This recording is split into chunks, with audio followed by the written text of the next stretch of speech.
প্রথম এবং দ্বিতীয় দিনে আমরা ক্যাপকাটে ইন্টারফেস সম্পর্কে জেনেছিলাম।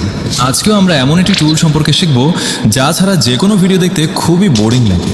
15 দিনের ক্যাপকাট ভিডিও এডিটিং সিরিজের তৃতীয় দিনে আপনাকে স্বাগতম। ক্যাপকাট অ্যাপটি ওপেন করে টেক্সট অপশনে ট্যাপ করুন। এটি দিয়ে আপনি আপনার নিজের টেক্সট টাইপ করতে পারবেন। ফন্টসে ক্লিক করলে আপনারা অনেক রকমের চমৎকার ফন্ট পেয়ে যাবেন, যেগুলো খুব সহজেই ব্যবহার করতে পারবেন।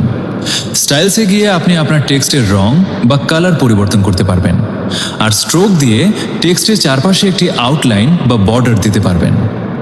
গ্লো অপশনটি দিয়ে আপনি টেক্সটে গ্লো যোগ করতে পারবেন এবং সেটির রঙও পরিবর্তন করতে পারবেন। ব্যাকগ্রাউন্ড দিয়ে টেক্সটের পেছনে একটি ব্যাকগ্রাউন্ড শেপ বা আকৃতি যোগ করা যায়, আর শ্যাডো অপশনটি ব্যবহার করে টেক্সটের শ্যাডো বা ছায়া দেওয়া যায় এবং এর রঙও বদলে নেওয়া সম্ভব। কার্ভ অপশনটির সাহায্যে টেক্সটকে বাঁকানো বা রাউন্ডেড করা যায় এবং স্পেসিং দিয়ে আপনি আপনার টেক্সটের অক্ষরের ভেতরের স্পেস বা দূরত্ব অ্যাডজাস্ট করতে পারবেন। বাকি দুটি ফিচার মূলত টেক্সটের স্টাইলিংয়ের জন্য। এগুলো আপনারা নিজেরা একটু ট্রাই করলেই সহজে বুঝে যাবেন। ইফেক্টস দিয়ে আপনি আপনার টেক্সটে চমৎকার সব ইফেক্টস যোগ করতে পারবেন, যা আপনার ভিডিওটিকে আরও অনেক বেশি প্রিমিয়াম বা প্রফেশনাল লুক দিবে। অ্যানিমেশনস থেকে আপনি টেক্সটে অ্যানিমেশন যোগ করতে পারবেন এবং নিচে থাকা বারটি টেনে এই অ্যানিমেশনটি কত সেকেন্ড পর্যন্ত চলবে তার ডিউরেশন বা লেন্থও ঠিক করতে পারবেন। বাবলস অপশনটি দিয়ে টেক্সটের ব্যাকগ্রাউন্ডে বাবল স্টাইল দেওয়া যায়।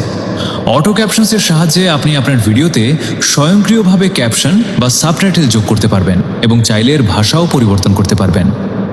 স্টিকারস অপশনে আপনারা প্রচুর স্টিকার পেয়ে যাবেন, এমনকি আপনার প্রয়োজন অনুযায়ী সার্চ করেও স্টিকার ব্যবহার করতে পারবেন।